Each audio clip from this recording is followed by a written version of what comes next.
Wathi ngithi kunina benkashana kaMenzi yaphuza umlaza ngameva yaphula umlilo ngamahlava abanye bewucima ngamanzi. Nina belembe leqamanya amalembe ngokukhalipha usishaka kaShaka ngemanzi ngesaba ukuthi ushaka kuyinkosi yasemashobeni. Ngiyakhuleka enhlane ezansi kwisifundazwe sisonke sikaMthaniya. Lokhulekayo impunga yesintu, umlekeleli umfokambanjwa.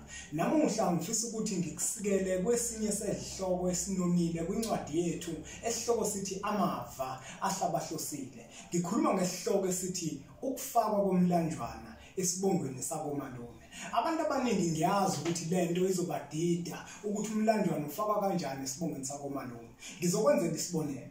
Kukhona umuntu othola ukuthi wathi ezihambela wabe sehlangana nomuntu wamnukubeza, wathi memnukubeza kwabe sekuhlala isisu, masihlala isisu wabaqotho wangayikhipha leyo ngane yaphila. Uthola ukuthi omunye uyise wakhe wamphika, uthola ukuthi omunye uyise wakhe nakube ngamphikanga kodwa akafuni ukuthi enze zonke imfanele ekufanele ukuthi azenze phakathi kwamagciko omuzwe wendoda, akafuni ukuthi ahlawule, akafuni ukuzigcina nje zonke imfanelo. Ngaleso simo leyo ngane igcina isiyingane yabonina lume, igcina isiyingane yabo kanina la izola khona unina.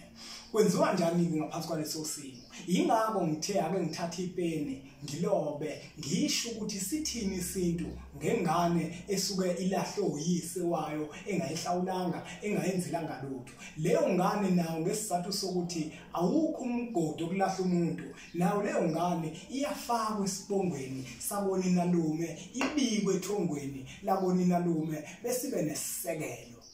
Leyo ngane okukwenzeka ukusuka kufanele ukuthi kuthathwe imbuzi, makuthathwa imbuzi bese kuyiwe emsamo ethongweni bese iyakhungwa ifakwe esibongweni sabonina lume ukuze nayo ikhule ingane ibe nesisekelo sethongo labonina lume, likhanyisele kuzona zonke izinto uthi konke kwenzayo ikwenze konina lume.